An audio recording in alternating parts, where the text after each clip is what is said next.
رجاله في الملعب يا رجاله.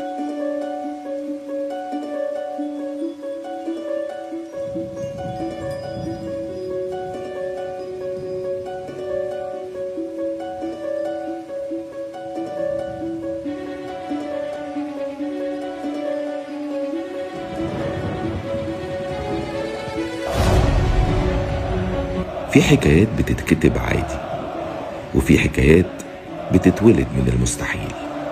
واللي بيحصل دلوقتي مش مجرد انتصار ولا سلسلة نتائج، دي عظمة بتتعمل قدام عينينا. فريق اختار انه يقف في وقت ناس كتير وقعت فيه. حطوا تحت كفر الشيخ دي مليون خط. رجالة قرروا يحاربوا عشان يثبتوا انهم يستحقوا يلبسوا الشعار ده. بس الحقيقة ان اللي جاي اقوى واصعب، لان خلاص ما بينكم وبين الحلم خطوة واحدة بس. خطوة محتاجة قلب وعقل ما يسرحش وانتماء ما يتكسرش. يا صبحي لسه بدري يا صبحي، لسه بدري يا صبحي.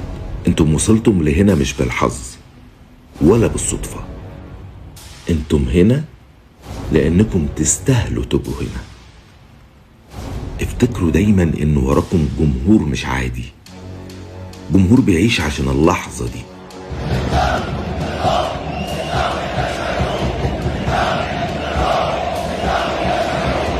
جمهور واقف في ظهركم مهما حصل.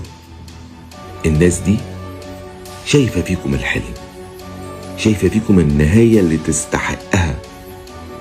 الناس دي مستنية الفرحة، مستنية التاريخ، مستنية تشوفكم وانتوا بتكملوا اللي بدأتوا.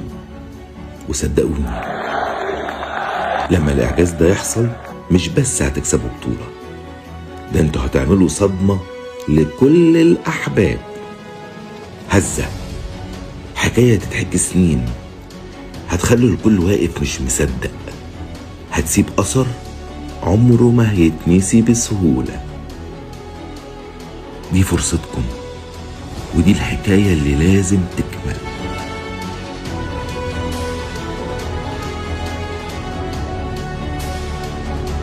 كملوا، قتلوا، وخلوا الخطوة الأخيرة هي أعظم خطوة.